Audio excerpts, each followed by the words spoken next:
Let's talk about some of that data that was presented at ASH with the combinations then in our multiply relapsed patients. So the triplets, the acalabrutinib, obinutuzumab, venetoclax, or even more, the umbralisib data. So, in that setting, if they're not going to go to CAR T, or maybe if they're young and fit to eventually go to an allo, what do you think about that data that we saw at ASH? It's a bit different patient population, though. These combination trials didn't really, I think, allow BTK inhibitor resistant patients. So if we go into these double or triple combinations, oftentimes what is used is BTK inhibitor, venetoclax, CD20 antibody, or the double combination of ibrutinib or another BTK inhibitor with venetoclax. The goal there is to get patients into deep remissions.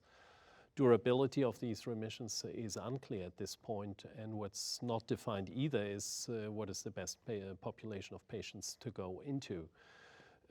I doubt these combinations are going to rescue or salvage patients who have problems with BTK inhibitors and are starting to get resistant. But that's an open question. But I think at the meeting there was a lot of emphasis on these multiple combination trials, a lot of interest in that. But in the discussions, what I also heard is, are there alternatives to that? Shouldn't we also develop alternative strategies to sequence drugs and maybe start with a BTK inhibitor, alternate to BCL2 antagonist, and later come back with kinase inhibitor, which could be PI3 kinase inhibitor or BTK inhibitor. And there was also, I think, a lot of discussion about limited duration treatment. So even though, albeit these are probably rarer patients, but for our patients who have failed BTKI and venetoclax, should we talk a little bit about immune therapy and CAR T cells? Any one of you want to take a stab at some of the data that got presented? I mean, Tanya presented Transcend's data, and I think it's an important really study from the point of view, well, address an unmet need in a relatively small population that most of the time trend to be younger, although we know that we can really do CAR in older population, and definitely something that is going to be pursued. It's very interesting that, as you may know, well, the initial cohort was without ibrutinib, but in the subsequent cohorts is the one that they are currently enrolling is with the addition of ibrutinib that seems like has beneficial effect based on previous study.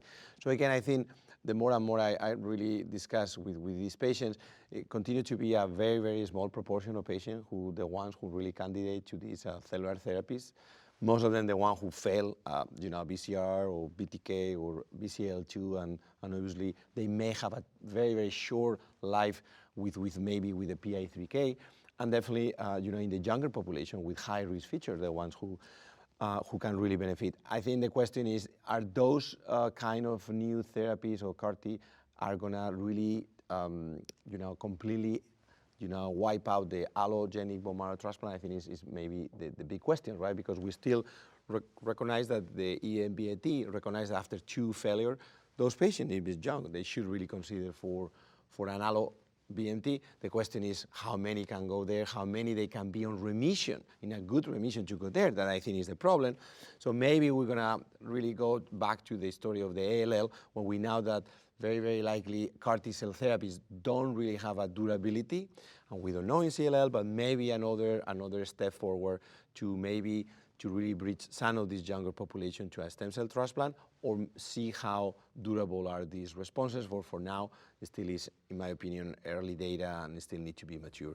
We did hear at one session today discussion as to the environmental defects that might actually impair the CAR T-cell function. Multiple. And I think, this is a very interesting area, and we've known for years that CLL patients can come up with the most interesting infections that are often mediated by T-cell defects.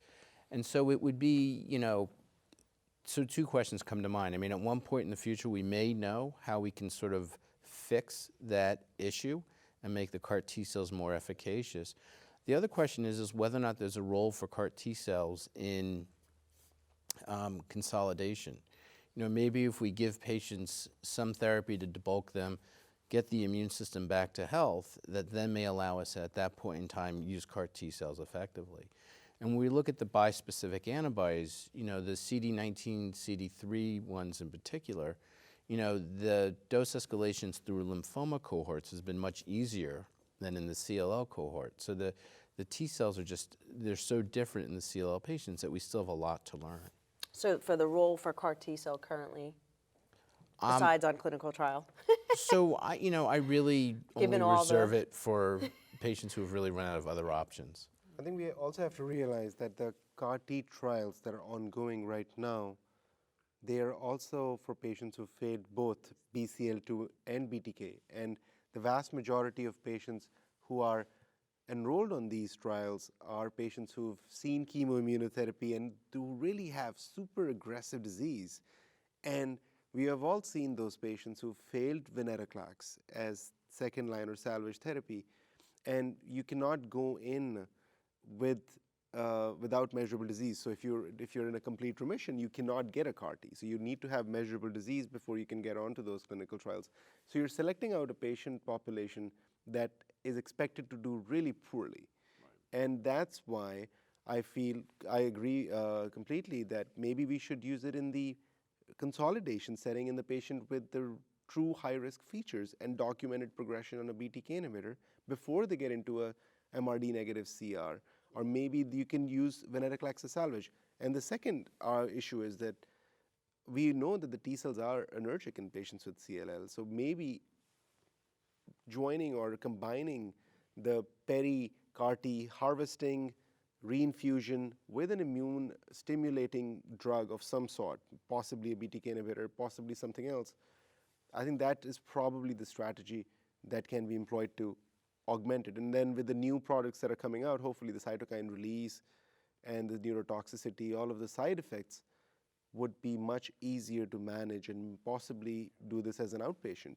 And I think that's really the future. So I think CAR T cell therapy is very promising. I still feel we have a long way to go in doing it optimally across all disease indication.